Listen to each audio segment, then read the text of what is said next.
The exploration vessel drifted through the nebula like a silver leaf caught in cosmic winds, and aboard the ship Kate Morrison sat in the observation deck watching stars blur past the viewport with colors she had no names for. Back on Earth she was the only human among a crew of 12, and the only one who seemed unbothered by the endless void outside. But that was before she met Zara. Zara was from a species called the Velran, and her people were known across 7 galaxies as fearsome warriors with skin that shimmered between deep purple and midnight blue, depending on her mood, and eyes that glowed like molten amber when she was focused on something. And right now, those eyes were focused entirely on Kate. The first time they met was in the cargo bay when Kate was checking supply crates and Zara appeared from nowhere, moving with that predatory grace all Velran possessed, and Kate nearly dropped the datapad she was holding. Zara stood almost 7 feet tall with lean muscle that rippled under her scaled skin, and silver markings traced along her arms and neck like living tattoos, and her hair, if it could be called that, was a cascade of thin crystalline strands that chimed softly when she moved. Kate had heard stories about the Velran, how they bonded with their chosen partners for life, how they were fiercely protective and incredibly loyal, but nothing prepared her for the intensity of Zara's gaze. The Velran stepped closer and her nostrils flared slightly as she inhaled, and her pupils dilated until they were nearly round instead of the usual slits. "Your scent," the alien whispered as she pulled the human closer. "It drives me crazy." Kate felt her heart hammering in her chest as Zara's clawed hand gently cupped her face, and the touch was surprisingly tender despite the obvious strength behind it, and Kate's breath caught when she saw the silver markings on Zara's arms begin to glow with a soft bioluminescence. "This is impossible," Kate managed to say, though. Her voice came out barely above a whisper. Zara made a low rumbling sound deep in her chest, something between a purr and a growl, and it sent shivers down Kate's spine, in a way that was definitely not from fear. "Nothing is impossible," the Velran said, and her voice had taken on a husky quality that made Kate's knees weak. Over the following weeks, Kate learned that Velran had incredibly sensitive senses far beyond human capability. And to Zara, humans apparently had a scent that was intoxicating, like nothing else in the known universe, and Kate specifically had become an obsession. The crew noticed the change immediately: how Zara would position herself near Kate during briefings, how the warrior would bring her strange alien fruits from different ports claiming they were good for humans, how she would growl at anyone who got too close to the small engineer. Lieutenant Amy Brooks, the ship's second officer, pulled Kate aside one day in the mess hall with concern written all over her face. "You need to be careful," she said while stirring her protein paste without really looking at it. Kate raised an eyebrow as she sipped her recycled coffee, which tasted like burnt rubber, but was somehow still necessary for survival. "Careful of what?" she asked. Brooks leaned in closer, lowering her voice even though they were alone in the corner. "Velran mate bonds are serious. They choose one partner, and that's it for their entire lives. And once they decide, the bond is almost impossible to break. And I have seen the way Zara looks at you, Kate." Felt heat rising in her cheeks because she had noticed too. And the way Zara's eyes would track her movements across a room, the way the alien would tense whenever Kate laughed at someone else's joke. The way those clawed hands would flex like she was restraining herself from reaching out. But it was not just physical attraction Kate had started noticing. And there was something deeper in the way Zara would listen intently when Kate talked about her family back on Earth, or how the warrior would stand guard outside Kate's quarters when she was sleeping, claiming she was just passing by, even though her patrol route was on the opposite side of the ship.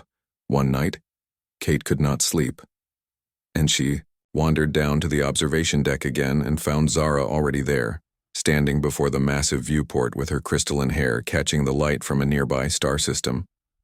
The alien did not turn around, but Kate knew she had been detected. "Your heart rate increases when you see me," Zara said softly. "And it is not from fear anymore." Kate walked closer until she stood beside the towering warrior, and outside the window a planet was visible, covered in swirling clouds of pink and gold. "No," she admitted, because lying seemed pointless when dealing with someone who could probably smell emotions. "It's not from fear." Zara finally looked down at her, and those amber eyes were glowing brighter than Kate had ever seen them, and the silver markings on her skin were pulsing rhythmically like a heartbeat. "My people believe in fate," she said. "And We believe that across all the stars and all the worlds there is one being meant for us. And when we find them, we know immediately. Kate swallowed hard, because she knew where this was going, and you think I am, she started, but could not finish the sentence, I know you are. Zara interrupted, and her voice was raw with emotion. The warrior raised one clawed hand and gently tucked a strand of Kate's brown hair behind her ear, and the touch was so careful, so reverent, that Kate felt tears pricking her eyes. I have traveled for decades across galaxies. Zara continued, and fought in wars you cannot imagine and seen wonders beyond description, but nothing has ever affected me the way you do, and your scent. Your laugh, the way you chew your lip when you are thinking, and it drives me to madness in the best possible way. Kate reached up and placed her much smaller hand over Zara's, where it still rested, against her cheek, and the scaled skin was warm and smooth under her palm. I am just human, she whispered, and you are. And she gestured vaguely at Zara's impressive form, searching for words. Perfect. Zara finished with a slight smile that showed her sharp teeth, and you are perfect. The next few months were like living in a dream, and Zara courted Kate in the way of her people, which involved bringing trophies from dangerous hunts and composing songs in a language that sounded like crystal bells and wind chimes, and challenging anyone who so much as looked at Kate wrong to combat. The crew adapted quickly, because apparently everyone except Kate had seen this coming from light years away, and Amy Brooks appointed herself as Kate's unofficial advisor on Velran customs, which mostly involved warnings about not accepting certain gifts unless Kate was ready to commit to forever. But Kate found herself not minding the idea of forever, and not when it came with someone who looked at her like she was the most precious thing in the universe. One day the ship received a distress signal from a nearby mining colony under attack from raiders, and the crew mobilized immediately, and Kate was in engineering when the first blast hit the ship and sent her sprawling into a bulkhead. She tasted blood and felt something warm running down her forehead. And then there was a roar that shook the metal walls, and Zara appeared looking absolutely feral.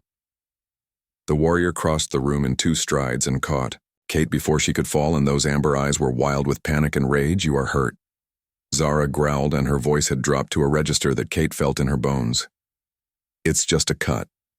Kate tried to reassure her, but Zara was already carrying her toward the medical bay with a speed that made the corridor blur.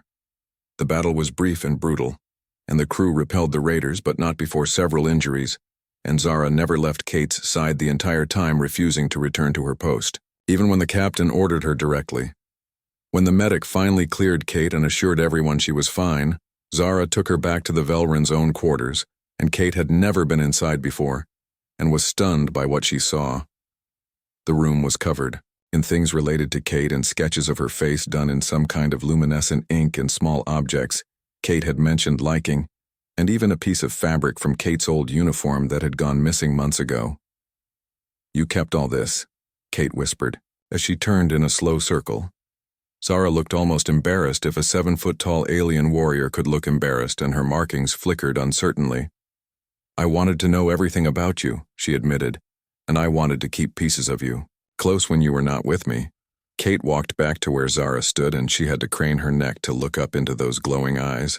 And without thinking too hard about it, she stood on her toes and pulled Zara's head down toward her. The kiss was awkward at first because their mouths were not designed for compatibility, but they figured it out. And Zara's arms wrapped around Kate, lifting her easily off the ground, and the purring sound started again, vibrating through both their bodies when they finally broke apart.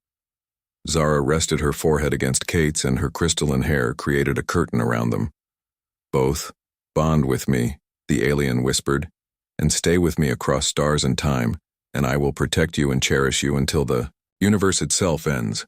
Kate smiled and traced the glowing markings on Zara's jaw.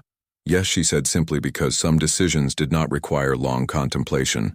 The bonding ceremony was held a week later, and incorporated both human and Velran traditions, and involved Kate wearing flowers from Earth that had been preserved in stasis, and Zara marking Kate's skin with temporary bioluminescent ink that matched her own patterns, and the crew attended, and even the captain smiled, and Amy Brooks cried, though she denied it later. As the ship continued its journey through unexplored space, Kate and Zara built a life together in the quiet moments between adventures, and they shared quarters and stories and dreams, and Zara taught Kat.